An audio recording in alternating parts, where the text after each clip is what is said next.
ओम नमः शिवाय। ओम काली। तो प्रिय भक्तजनों, जैसे कि आपने टाइटल में पढ़ ही लिया होगा कि हमारा आज का वीडियो संतान प्राप्ति से संबंधित है।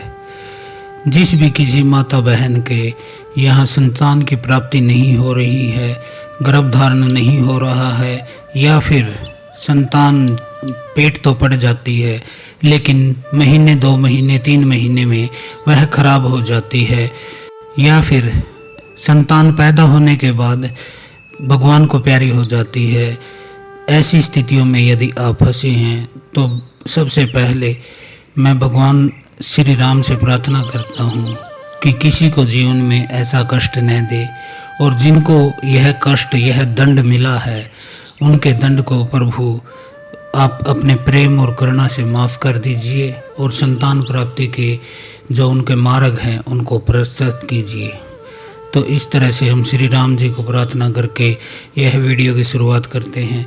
तो देवियों, जो भी आपके घर में दिक्कत है जिसकी वजह से संतान उत्पन्न नहीं हो रही है, यह उस समय की स्थिति में बता रहा हूँ जब हर तरह से आप डॉक्टरों के पास जाकर आप रिपोर्ट चेक कराकर इलाज कराकर थक चुके हो, तब की बात है। क्योंकि सबसे पहले तो आप डॉक्टरों से ही अपना इलाज कराइए, क्योंकि हो सकता है आपको कोई फिजिकल प्रॉब्लम हो। यदि किसी भी तरह से डॉक्टरी सलाह किसी वैद्य की दवाइयों के उपरांत भी आपके साथ यह दुर्घटना घट रही है, आपके साथ यह बुरा हो रहा है जो सचमुच दुखद है, तो उसके लिए मैं आपको एक उपाय बताने जा रहा हूँ। लगभग वो आपको निःशुल्क अपने घर के चीज़ों से ही आप उस उपाय को कर सकते हैं। आपको ज़्यादा खर्च करने की ज़रूरत नहीं, बाहर से पैसे लगाने की ज़रूरत नहीं।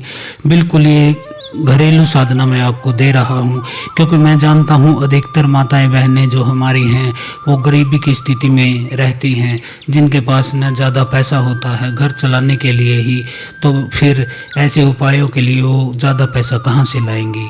तो उनकी सोचते हुए हमने यह साधना आपके सामने बिल्कुल प्रकाशित की है, ताकि आप बिल्कुल सस्ते में अपना जो है उपचार कर सकें। तो सबसे पहले अब हमें क्या करना है, यदि आपको 3 कारण बता देता हूँ, इनमें से कोई एक आपके साथ घट रहा है। एक तो संतान पेट नहीं पड़ रही, दूसरा पेट पड़ जाती है लेकिन पेट में खराब हो जाती है, या तीसरा जो है संतान पैदा तो हो जाती है लेकिन पैदा होने के बाद मर जाती है। तो इस तरह की यदि किसी भी आपके साथ घटना है तो आपको करना क्या है, आपको सबसे पहले 11 रुपये लेने हैं और अपने पितृदेव के नाम से अपने ऊपर से 7 बार उल्टा वार के इनको रख देना है, और पितृदेव से प्रार्थना करनी है कि हे पितृदेव, मैं ये 11 रुपये आपके रख रही हूँ। जब मेरे संतान हो जाएगी, स्वस्थ संतान पैदा हो जाएगी, उस समय मैं आपका जो है वस्त्र दूंगी आपके, और आपको भोग दूंगी। आपका जो भी होता है, जो भी हम कर सकते हैं, अधिक से अधिक मैं करने की कोशिश करूंगी। हमें आशीर्वाद दीजिए। पितर के आपको 11 रुपये रख देने हैं, और प्रतिदिन 1 रोटी आपको पितर के नाम से निकालनी है, जो सबसे पहली रोटी आपके घर में बनती है, और वह गाय को दे देनी है पितृदेव को नमस्कार करते हुए। इसके बाद दूसरा आपको करना क्या है, कुल देवी हैं जो आपकी जो कुल देवी हैं जिसकी आप पूजा करते हैं, नवरात्र के समय में उसकी कढ़ाई निकालते हैं या भोग देते हैं, सालाना देते हैं या आप 3 साल में भोग देते हैं, जैसी भी आपकी परंपरा है, तो उस हिसाब से आपको अब कुल देवी के लिए भी एक प्रयास करना होगा। आपको 21 रुपये लेने हैं और 7 बार का उसके ऊपर से वार लेने हैं। जिसको संतान प्राप्ति नहीं हो रही, 7 बार वार लेना है उल्टा, और इनको भी घर में किसी स्थान पर रख देना है और प्रार्थना करनी है कि हे कुल देवी, हमें संतान प्राप्ति के जो मार्ग में बाधाएं आ रही है, जो भी समस्या है, अच्छी समस्या है, जो भी बुरी समस्या है, कुछ भी हमारे साथ गलत घट रहा है, तो आप इसमें हमारी मदद कीजिए, हमें अपना आशीर्वाद दीजिए, आप प्रसन्न हो जाइए। ऐसा कहकर वो 21 रुपये भी आपको किसी स्थान पर रख देने हैं। ये बाद में काम आएंगे जब आपके संतान हो जाएगी। इनको आप किसी जगह चौकस रख दीजिए, 11 रुपये पितर वाले भी और 21 रुपये ये भी सुरक्षित रख दीजिए। कोई इनको उठा ना ले, कोई बच्चा इनको उठा के कोई कुल्फी ना खा ले या कुछ ना कर ले, तो ऐसी जगह रख लेना। आप घरेलू यूज में इसको इस्तेमाल ना करें, इनको किसी एक लाल कपड़े में बांध कर आप रख लीजिए और उसे रख दीजिए। इसके बाद आपको एक बार कुल देवी के धाम धाम पर जाना होगा और वहाँ पर आपको प्रसाद जो है वह चढ़ाना होगा और अपनी यह प्रार्थना, यह संकल्प लेना होगा कि संतान हो जाने के बाद हम आपका जो है वस्त्र 16 श्रृंगार जो होता है माता का, और आपके जो भोग होता है, हलवे की कढ़ाई हो या किसी अक्षेत्र में अन्य चीज़ें होती हैं, तो वह आप करेंगे। आप वहाँ ऐसा संकल्प लीजिए और माता से आशीर्वाद लीजिए, तब आप अपने घर आ जाइए। इसके बाद जो अक्षेत्र की शीतला माता होती है उसकी आपको उनको मनाना है, क्योंकि जो अधिकतर ये केस होते हैं गर्भ में संतान का मर जाना या फिर पैदा होने के बाद मर जाना, तो यह शीतला माता से संबंधित होता है। बिल्कुल सीधा सीधा शीतला माता से यह संबंधित होता है मामला। तो शीतला माता के लिए आपको करना क्या है, आपको सप्तमी को आप स्टार्ट कर सकते हैं। सप्तमी के दिन आपको लपसी बना लेनी है। लपसी जो होती है आटे में चीनी और थोड़ा घी मिलाकर उसका हलवा सा टाइप हो जाता है। हलवा तो सूजी का होता है, लेकिन लपसी जो होती है वह गेहूं के आटे की होती है। तो ये लपसी बना लें और 1 लोटे में जल डाल के उसमें 2 चम्मच आप दूध के डाल लीजिए और 4 दाने उसमें चीनी के डाल लीजिए। यह डालकर आप कच्ची लस्सी बना लीजिए। आपको अब यह कच्ची लस्सी जो है आपके आसपास जहाँ भी शीतला माता का मंदिर है या उनका कहीं स्थान बना हुआ है उसके स्थान पर जाइए और ये लस्सी और कच्ची लस्सी जो है माता के स्थान पर अर्पित कर दीजिए और उनसे प्रार्थना कीजिए कि हमारे साथ जो दुर्घटना होती है, बच्चे के साथ जो भी प्रॉब्लम होती है, आप तो माता जानती ही हैं, आपकी आज्ञा के बिना तो यह हो ही नहीं सकता, क्योंकि आप अक्षेत्र की धर्म की देवी हैं। आपकी जो मसानी होती है, पूतना होती है, गर्भ की जो पूतना होती है, वह आपको उसको कंट्रोल करना होगा ताकि हमारे घर में जो गर्भ है वह खराब ना हो या संतान पैदा होने के बाद वह गुजर न जाए। तो इस तरह से माता शीतला को आपने ये सप्तमी को चढ़ा देनी है। आपको ये प्रथम से ही स्टार्ट कर लेनी है, शुरू से ही, और जब तक बच्चा न हो जाए तब तक आपको हर सप्तमी को, वह कृष्ण पक्ष की हो या शुक्ल पक्ष की हो, महीने में 2 सप्तमी आती हैं, दोनों सप्तमियों पे आपको माँ शीतला का यह भोग दे कराना है। यह आपके घर पर ही तैयार हो जाता है।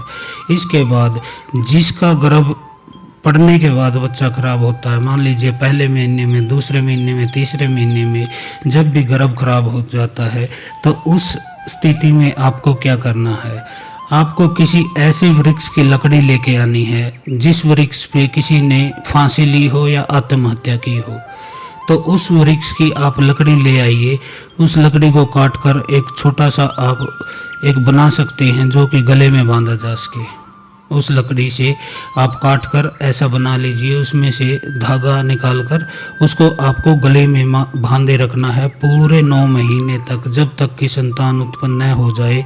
ये लकड़ी आपको अपने शरीर से दूर नहीं करनी है, तो ये आप ज़रूर कर लें। गले में आपको बांधनी है लकड़ी। लकड़ी उस वृक्ष की होनी चाहिए जिस पर किसी ने आत्महत्या की हो। तो इसके बाद ये 4 चीज़ें मैंने आपको बता दी, आपको ये कर लेनी है। इनमें आपका ज़्यादा खर्च नहीं होगा और यह बहुत अधिक प्रभावी आपके जीवन में साबित होंगी। तो 5वां जो है वह है गुरुदेव। अब जब हम अपने कुल देवी देवता को, पितरों को, अक्षेत्र की शीतला को, इन चीज़ों को मना लेते हैं, तब हमारे ऊपर गुरु की कृपा होनी बेहद अनिवार्य है, क्योंकि शक्तियाँ जो चलती हैं उनको नियंत्रित कोई शक्ति अगर कर सकती है तो वह गुरु की शक्ति होती है, जो आपके घर में, आपके जीवन में, आपके शरीर में किसी भी गलत शक्ति के आने से पहले ही गुरु बीच में खड़े हो जाते हैं। तो आपको अपने गुरुदेव को, किसी को गुरुदेव बना लेना है यदि नहीं बनाया है, और यदि आपका कोई गुरुदेव है तो आपको उनको गुरु मंत्र का आपको जाप करना है। डेली आपको जाप करना है, 21 बार आपको जाप करना है। तो जैसे आपको एक गुरु मंत्र मिला होगा, एक शक्ति मंत्र मिला होगा, यदि आप कोई गुरु हैं तो आपको उनके ही बताए मंत्र का जाप करना है। यदि आपने कोई गुरु नहीं बनाया है तो एक मंत्र मैं आपको दे देता हूँ, वह आप जप सकते हैं 21 बार प्रतिदिन। आपको सुबह शाम 2 टाइम आपको जपना है। तो गुरु मंत्र मैं आपको दे देता हूँ। ओम ह्रीम ह्रोम नमः शिवाय। ओम हरीम हरोम नमः शिवाय। यह गुरु मंत्र है। जो भी व्यक्ति ऐसा है जिसने कोई गुरु नहीं बनाया है या जिनके कोई गुरुदेव नहीं है, वह इस मंत्र का जाप कर सकते हैं जो मैंने दिया है। आपको कोई दिक्कत नहीं होगी। जो भी गुरु की जो गुरुवासनी होती है, गुरु की गद्दे की जो शक्ति होती है, वह आपको मेरी तरफ से आपकी रक्षा करेगी और आपका भला करेगी। आप घबराइएगा मत। और इसके अलावा एक शक्ति मंत्र मैं आपको दे देता हूँ। ओम हरीम राम, ओम हरीम राम। आपको केवल ये 2 मंत्र मैं दे रहा हूँ। आपको प्रतिदिन इनका 21-21 बार जाप कर लेना है दोनों से में। पहला मंत्र है जो गुरु मंत्र है, ओम हरीम हरोम नमः शिवाय। और दूसरा शक्ति मंत्र है ओम हरीम राम। तो इस तरह से ये 2 मंत्र आपको ले लेने हैं और इनका आपको जाप करते रहना है पूरे 9-10 महीने तक। संतान की जब तक प्राप्ति न हो जाए तब तक आपको जाप करना है। या आप आगे भी कर सकते हैं, क्योंकि ये दोनों मंत्र जो गुरु का मंत्र है और शक्ति मंत्र है, ये आपके पूरे जीवन में आपके साथ देने वाले हैं और अंत में आपको मुक्ति की प्राप्ति में आपका मार्ग प्रशस्त करने वाले होते हैं। तो इसके बाद आपको एक लास्ट काम जो करना है वह है शिव साधना। भगवान भोलेनाथ सभी देवों के महादेव हैं, इसीलिए उनको महादेव कहा जाता है। वह देवों के भी देव हैं। वह एक बहुत ही सरल और बढ़िया शक्ति हैं। उनकी ऊर्जा पूरे ब्रह्मांड को नियंत्रित करती है। और जो शीतला माता की तरफ से संतान प्राप्ति में दिक्कत होती है, तो शीतला माता को बड़ी माता कहा जाता है और भोलेनाथ को महादेव यानी कि बड़ा देवता कहा जाता है। ये 2 शक्तियाँ ही ऐसी होती हैं जो एक जल के लोटे से भी मान जाती हैं। इसलिए हम भगवान शिव की साधना करेंगे कि वो देवी शीतला को आपकी तरफ शीतल करें। आपकी तरफ जो रुष्टता है, उनकी जो भी समस्या है, उसको भगवान शिव के कहने से माता मान जाती हैं। तो आपको करना क्या है शिव साधना में? आपको 40 सोमवार तक यह कार्य करना है, क्योंकि जो गर्भ से लेकर जो संतान प्राप्ति है तो उसमें इतने हफ्ते लगते हैं। आपको 40 सोमवार तक यह काम करना है। 40 सोमवार, प्रति सोमवार आपको दूध एक जल के लोटे में डाल लेना है 2 चम्मच। 2 बूंद उसमें सरसों की तेल आपको डाल लेना है। सरसों का तेल न डालें तो घी डाल सकते हैं, शुद्ध घी डाल सकते हैं आप। तो ये 2 चीज़ें डालिए। और तीसरा पानी, लोटे में पानी, उसमें 2 चम्मच दूध, 2 बूंद घी की या तेल की और 4 दाने चीनी के या शक्कर के। तो इनको डालकर आपको भोलेनाथ बाबा को शिवलिंग पर आपको सींचना है। पूरे 40 सोमवार तक सींचना है और उनके शिवलिंग के पास बैठकर 21 बार उसी गुरु मंत्र का जाप करना है। ओम हरीम हरोम नमः शिवाय, ओम हरीम हरोम नमः शिवाय।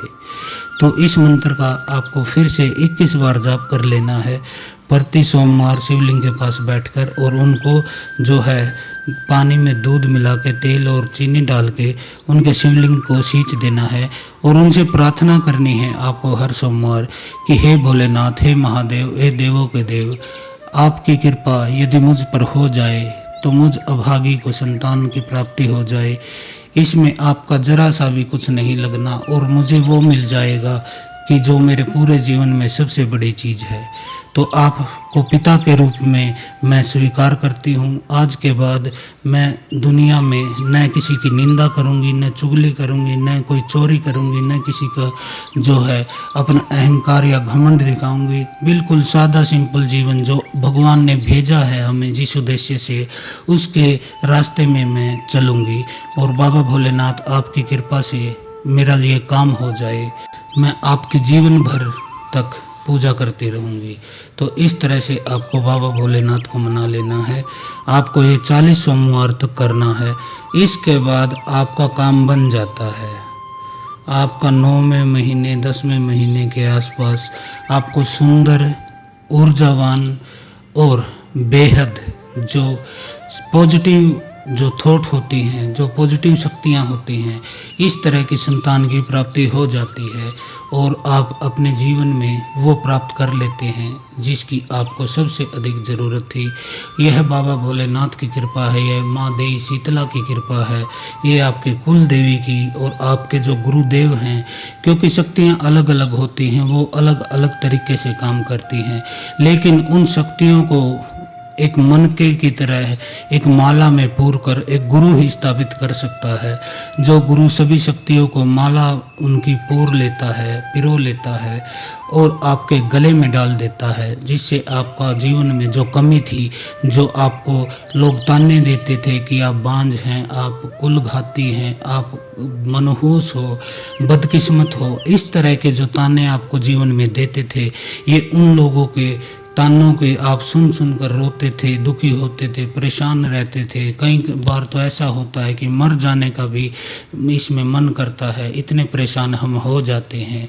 तो उस सभी स्थितियों को पलटते हुए जो आपके गुरुदेव हैं, उनके आशीर्वाद से, उनकी शक्ति से, उनकी जो ज्ञान है, उससे आपको अपने जीवन में यह प्राप्ति होती है। जो प्राप्ति आपके कहीं धन, किसी पद और किसी अन्य वस्तु से भी अधिक महत्वपूर्ण है, क्योंकि यदि घर में आपके संतान ही नहीं है तो फिर ये किस काम का तो धन है, किस काम का आपका पद है, किस काम के आपके वस्त्र, महंगे गहने, किसी भी चीज़ के आपके काम के नहीं है यदि आपके घर में संतान की प्राप्ति नहीं है।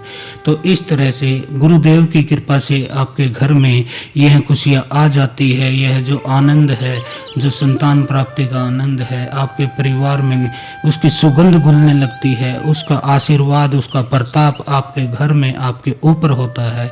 तो संतान प्राप्ति के बाद आपको अपने गुरु के जो है उनके धाम पर, उनके स्थान पर, उनके निवास पर जाकर आपको उनका पूजन करना चाहिए, उनको दक्षिणा देनी चाहिए और उनको 5 वस्त्र देने चाहिए।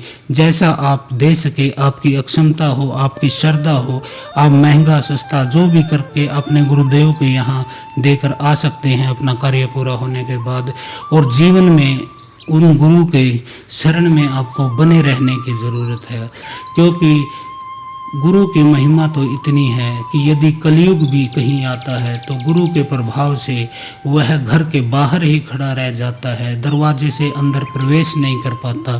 तो गुरु की महिमा बड़ी भारी है और आपके जीवन में वह एक निरंतरता बनाए रखती है। ईश्वर की तरफ आपको जो है हमेशा धक्के देता है गुरु की, आप बढ़ो ईश्वर की तरफ, आप बढ़ो मुक्ति की तरफ। तो गुरु की यह महिमा होती है। तभी किसी ने कहा है कि गुरु गोविंद दऊ खड़े काके लागू पाए, बलिहारी गुरु आपने जो गोविंद दिए मिलाए। तो यही कहते हैं कि गुरु और गोविंद एक दिन एक व्यक्ति के सामने आ गए, तो वह व्यक्ति सोचने लगा कि गुरु भी और भगवान भी दोनों सामने हैं, मैं किसके पहले लगूं, किसके पैर पहले पड़ूं, क्योंकि परमात्मा तो वह मंजिल है जिसकी मैं यात्रा करने के लिए मैंने जन्म लिया, मैं इस धरती पर मनुष्य के रूप में आया। लेकिन मैं उन तक पहुंचता कैसे, मार्ग तो गुरु ने बताया है, इसलिए मेरे लिए तो अपने गुरु ही महत्वपूर्ण है। मैं अपने गुरु पर बलिहारी हूँ, अपना जीवन बलिदान कर दूँ तब भी कम है कि गुरु के आशीर्वाद से मुझे परमात्मा की प्राप्ति हुई है। तो मुझे तो अपने गुरु ही सबसे पहले हैं।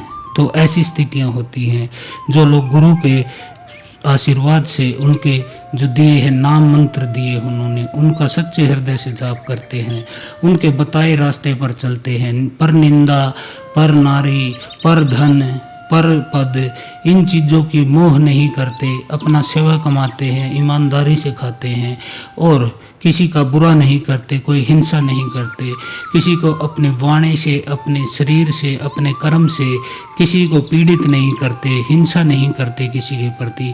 और ईश्वर को हमेशा यह ध्यान में रखते हैं कि ईश्वर सब देख रहा है, जो मैं कर रहा हूँ उसका फल ईश्वर को देना है। तो मुझे यह देखना चाहिए कि यह कर्म मुझे करना चाहिए कि नहीं।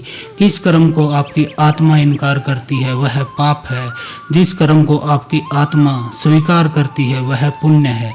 क्योंकि आपके शरीर का जो मंदिर है, शरीर रूपी मंदिर, इसके भीतर ही वो मूर्ति है, वो भगवान है, आपकी आत्मा है, जो कि आपकी विटनेस है, आपका साक्षी है, आपका गवाह है। वह ही कमज़ोर होता है यदि आप पाप करते हैं, वह घटता जाता है, उसकी ऊर्जा नीचे की तरफ बह जाती है। और जब आप अच्छा करते हैं, पुण्य करते हैं, तो आपकी आत्मा में ऊर्जा की वृद्धि होती है, और ऊर्जा जो होती है, उसकी शक्ति जो होती है, वह ऊपर की तरफ बहती है, उस परमात्मा की तरफ बहती है। तो इतना आप समझ लीजिएगा, आपके जीवन में आपको बहुत सारी समस्याओं से आपका छुटकारा मिलेगा, और अंत में सुखपूर्वक इस लोक को भोग कर सुखपूर्वक आप परमात्मा को, मोक्ष को प्राप्त कर लोगे। तो आज के लिए इतना ही।